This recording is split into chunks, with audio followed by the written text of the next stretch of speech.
FI BCom Sem 1 Financial Accountancy Unit 3 Accountancy for Dissolution of Partnership Firm ભાગીદારી પેઢીનું વિસર્જન.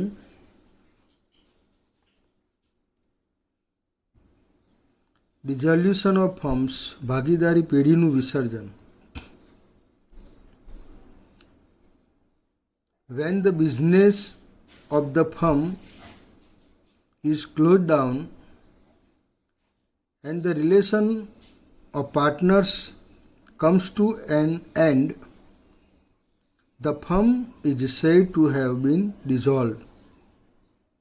જ્યારે પેઢીનો ધંધો બંધ થાય, ભાગીદારો પોતાના જે સંબંધો છે એનો અંત લાવે, ત્યારે આપણે એમ કહી શકીએ કે ભાગીદારી પેઢીનું વિસર્જન થયું છે.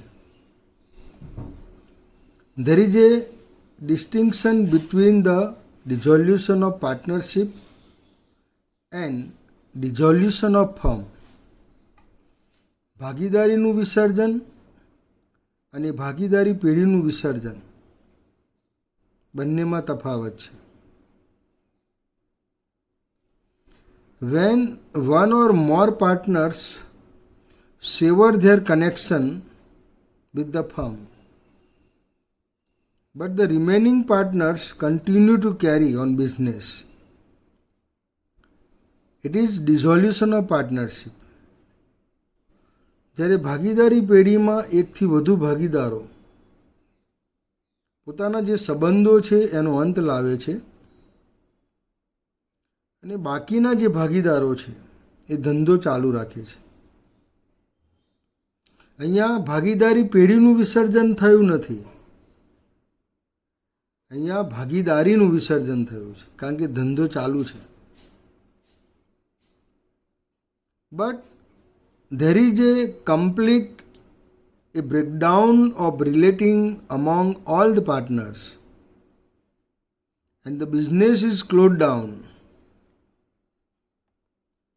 It is termed as dissolution of firm. પરંતુ ભાગીદારી પેઢીની અંદર બધા જ જે ભાગીદારો છે એ બધા જ ભાગીદારોના સંબંધોનો અંત આવે છે અને ધંધાને બંધ કરી દેવામાં આવે, ત્યારે તેને ભાગીદારી પેઢીનું વિસર્જન કહેવામાં આવે છે. In this chapter we shall deal with account of the partnership when the firm is dissolved. આ ટોપિકની અંદર આપણે જ્યારે ભાગીદારી પેઢી બંધ કરવામાં આવે ત્યારે ભાગીદારો પોતાના હિસાબી ચોપડા કેવી રીતે લખે છે તેનો તમારે અભ્યાસ કરવાનો છે.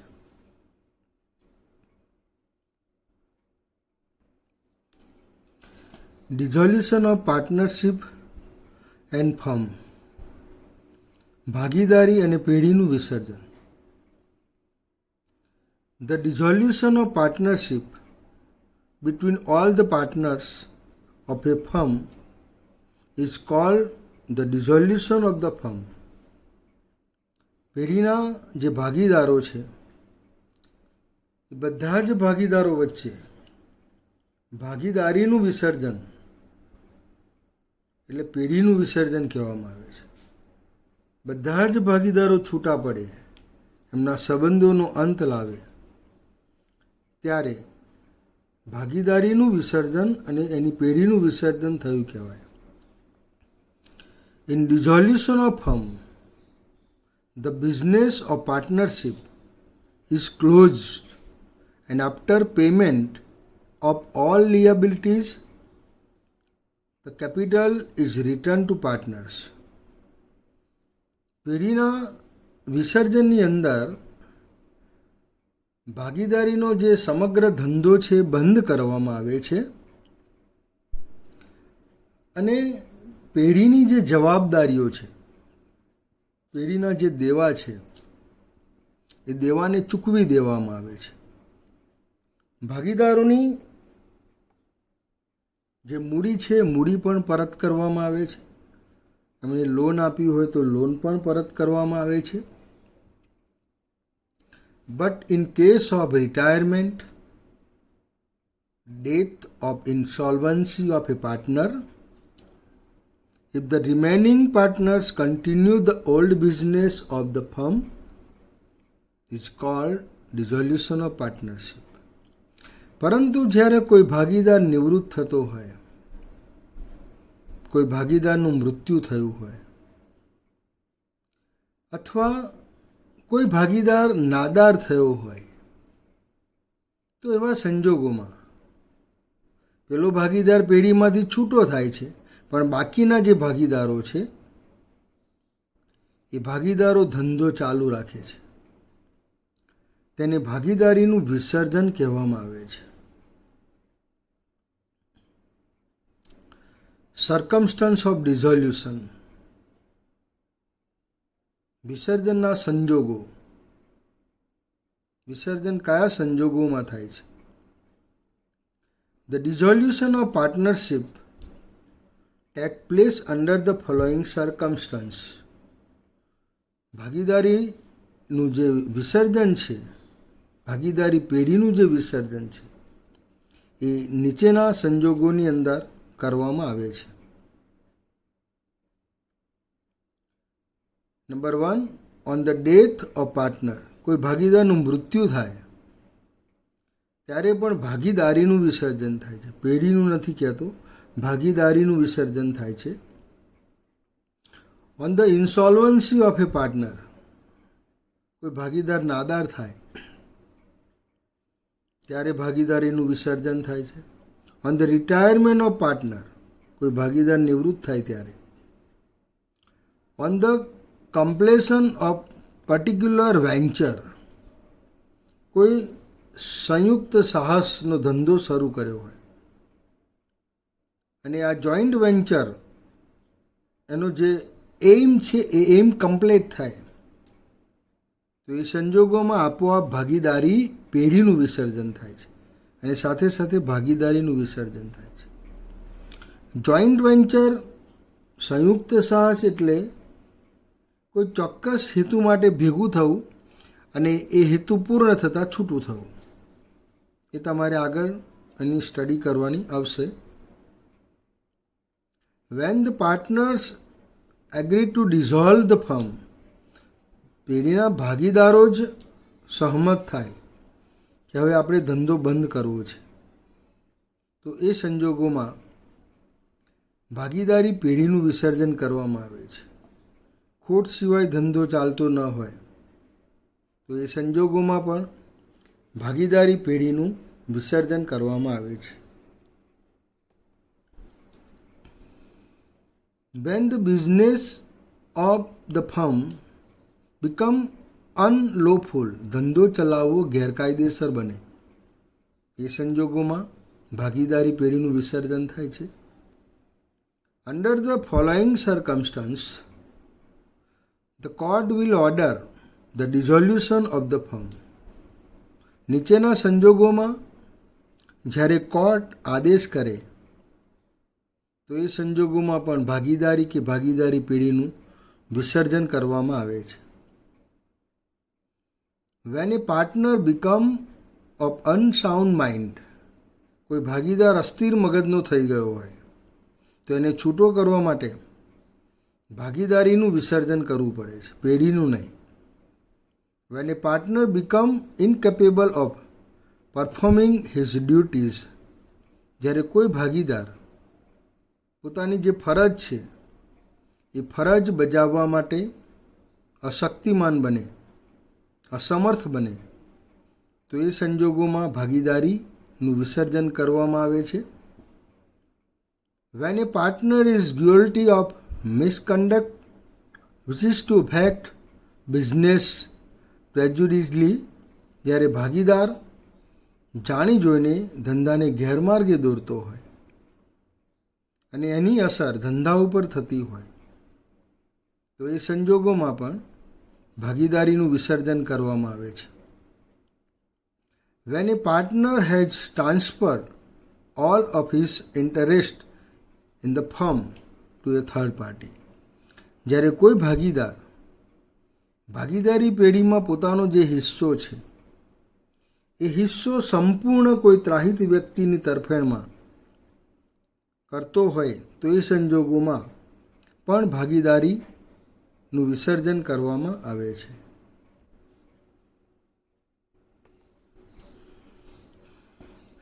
Step to be taken on dissolution. વિસર્જન વખતે જે પગલાં લેવામાં આવે છે તે the following step to be taken on dissolution of the firm. જ્યારે પેઢીનું વિસર્જન કરવામાં આવે છે ત્યારે નીચેના પગલાં લેવામાં આવે છે. Number 1, all the assets with goodwill of the firm are sold or disposed of in any other way. પેઢીની પાઘડી સહિતની જે તમામ મિલકતો છે એ તમામ મિલકતો વેચી દેવામાં આવે છે અથવા તો એનો અન્ય રીતે નિકાલ કરવામાં આવે છે. For example, partner May be taken over. કોઈ મિલકત ભાગીદાર પણ લઈ લે.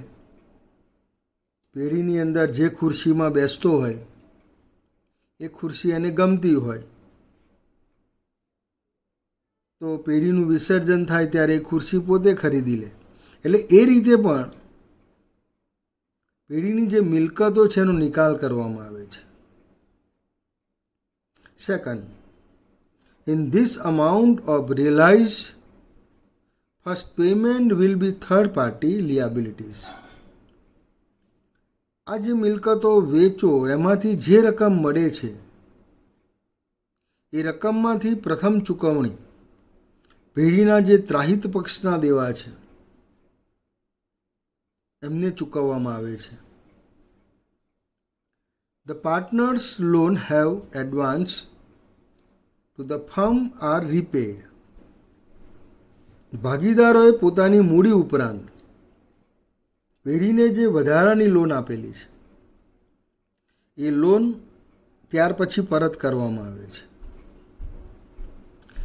If any surplus, the partners capital is repaid in their profit sharing ratio. અને હવે જો કોઈ નાણાં વધે તો એ નાણાં ભાગીદારો પોતાનું જે નફા નુકસાનનું પ્રમાણ છે એ નફા નુકસાનના પ્રમાણમાં વહેંચી લે છે.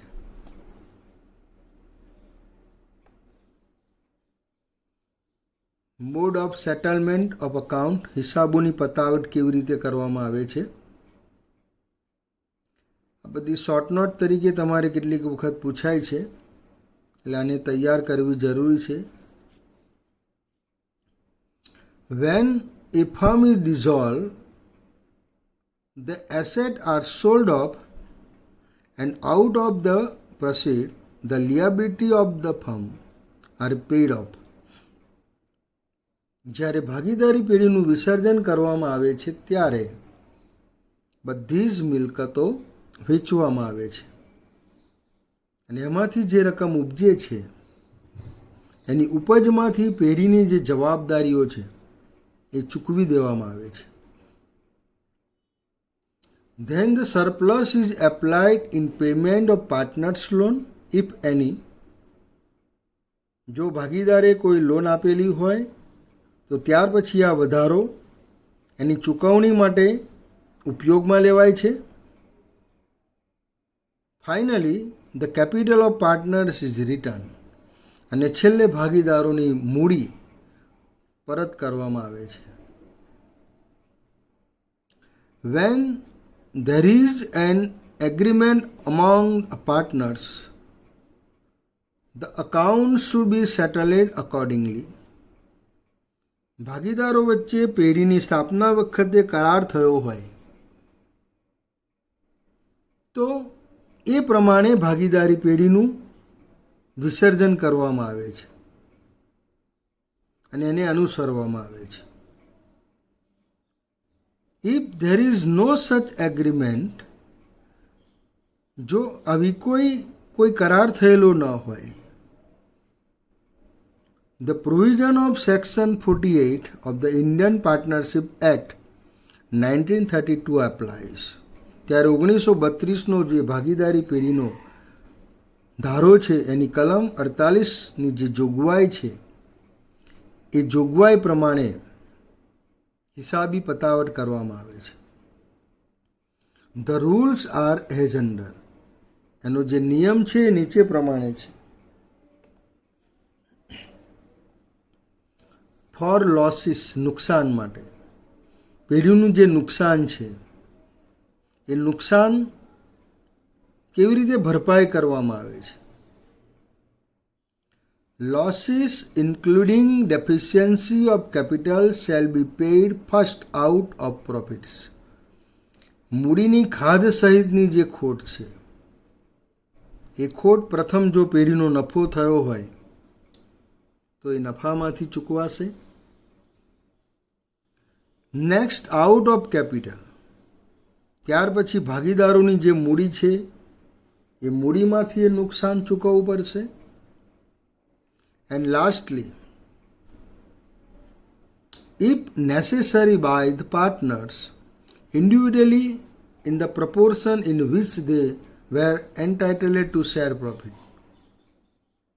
છેલ્લે નફાની અંદર જે મેળવવાનો એમનો હક છે એ હકના પ્રમાણમાં દરેક વ્યક્તિગત ભાગીદારોએ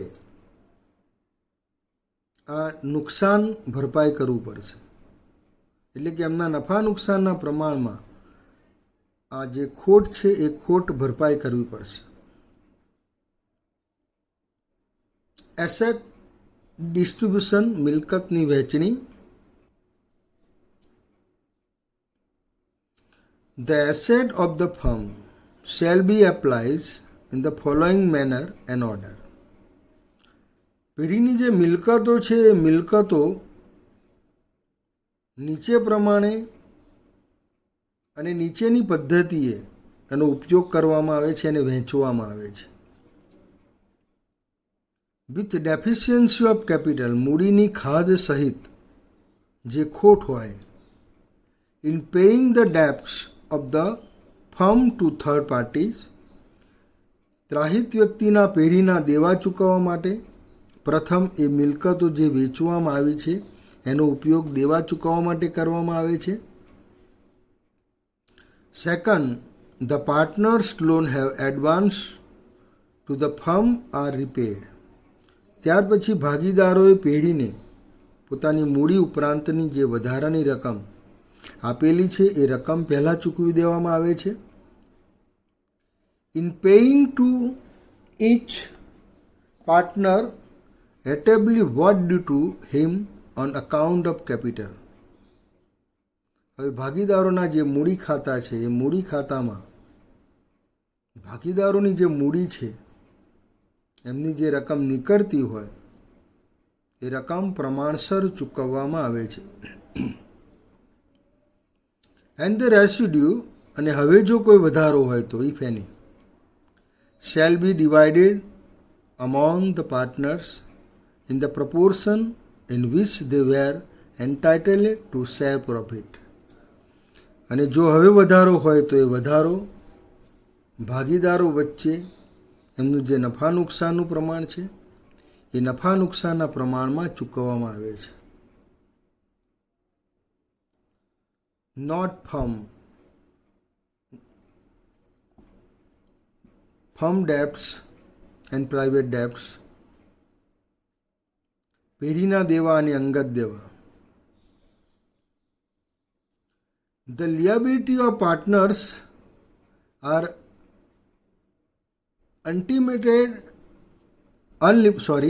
the liability of partners are unlimited. ભાગીદારોની જવાબદારી અમર્યાદિત છે. In the sense that the private property of the partners can also be utilized for payment of firm's debts. હવે જવાબદારી અમર્યાદિત એટલે શું? તો ભાગીદારોની ખાનગી મિલકતમાંથી પણ પેઢીના દેવા ચૂકવવામાં આવે એવી જોગવાઈ છે. But according act private property of any partner must be utilized first in payment of partners' private debts. Then the surplus can be utilized in payment of firm's debts. કાયદા પ્રમાણે એવું છે કે પેઢીના દેવા ચૂકવવા માટે જો પેઢી પાસે પૂરતી મિલકતો ન હોય, સફિશિયન્ટ એસેટ ન હોય, તો ભાગીદારોની ખાનગી મિલકતમાંથી પણ એ દેવા ચૂકવવામાં આવે છે. પણ ખાનગીમાંથી દેવા ચૂકવતા પહેલાં ખાનગી જે મિલકત છે એ ખાનગી મિલકતમાંથી પોતાના ખાનગી દેવા પ્રથમ ચૂકવવામાં આવે છે. અને જો હવે કોઈ વધારો રહે, હવે જો કોઈ રકમ બચે ખાનગી મિલકતમાંથી, તો એ રકમ પેઢીના દેવા ચૂકવવા માટે ઉપયોગમાં લેવાય છે. સેકન્ડ રિસ્પોન્સિબિલિટી અહીંયા આપી નથી, પણ હું બોલી જાઉં છું. The responsibility of the partners is personal and joint. ભાગીદારોની જે જવાબદારી છે એ જવાબદારી વ્યક્તિગત અને સંયુક્ત છે. ભાગીદારોની જવાબદારી વ્યક્તિગત અને સંયુક્ત છે. If any partner is unable to pay his debt, then other partners have to pay their debts. જો કોઈ ભાગીદાર પોતાનું દેવું, પોતાને ભાગે પડતું દેવું ચૂકવવા માટે અસમર્થ હોય, તો બીજા ભાગીદારો એનું દેવું ચૂકવવું પડે છે. બીજા ભાગીદારોએ દેવું કયા પ્રમાણમાં ચૂકવવું પડે છે? તો એમનું જે નફા નુકસાનનું પ્રમાણ છે એ નફા નુકસાનના પ્રમાણમાં, પ્રોફિટ શેરિંગ રેશિયો, એના પ્રમાણમાં એ ચૂકવવું પડે છે. અહીંયા વ્યક્તિગત અને સંયુક્ત જવાબદારી, તમે જ્યારે મિત્ર સાથે ફરવા જાઓ, બંને સાથે ફરો છો, હવે કોઈ મિત્રના ખિસ્સામાં પૈસા રહેતા નથી, તો એ મિત્રને તમારે ઘરે પરત લાવવાની જવાબદારી, એને પૈસા આપવાની જવાબદારી તમારી પણ ઊભી થાય છે. બીજા ભાગીદારો કે બીજા મિત્રો હોય એમની પણ થાય છે.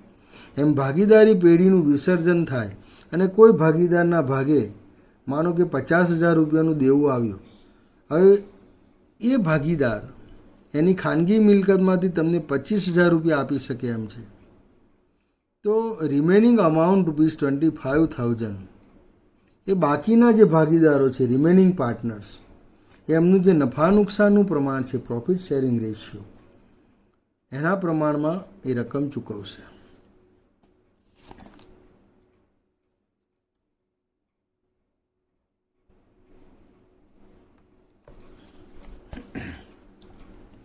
એન્ટ્રીઝ ઓન ડિઝોલ્યુશન, રિયલાઇઝેશન અકાઉન્ટ, વિસર્જન વખતે હિસાબી નોંધ,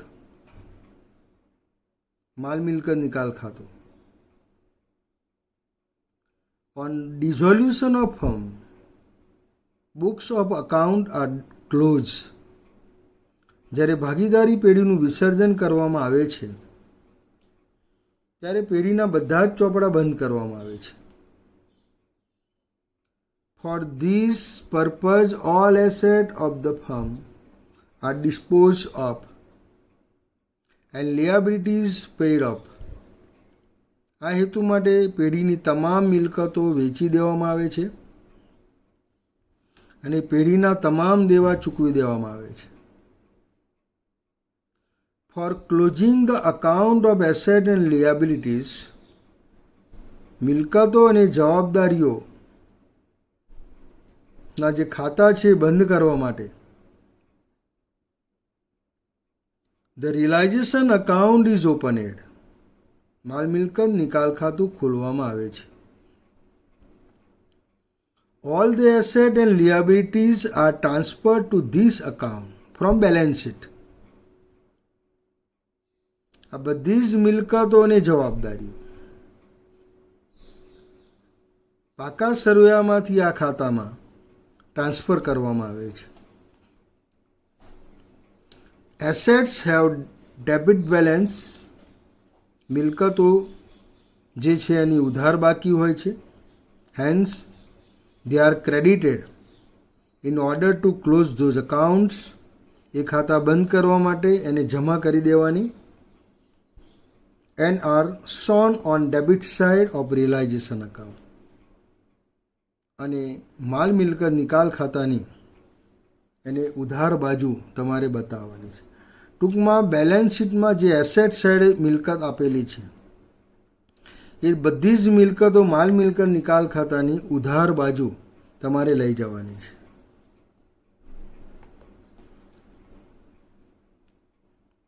similarly liability have credit balance. એ રીતે જે જવાબદારીઓ છે એની જમા બાકી છે. And they are debited to close them. એને ઉધારવામાં આવે છે એટલે એ બંધ થઈ જાય. જમા બાકી છે એને ઉધારી દો એટલે બંધ થઈ જશે. And are transfer to the credit of realisation account.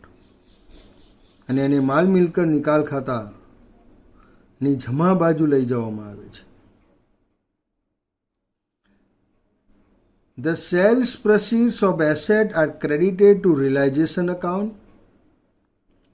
મિલકતો તમે જ્યારે વેચો છો એમાંથી જે રકમ મળે છે એ બધી જ રકમ માલ મિલકત નિકાલ ખાતે તમારે જમા કરવાની છે.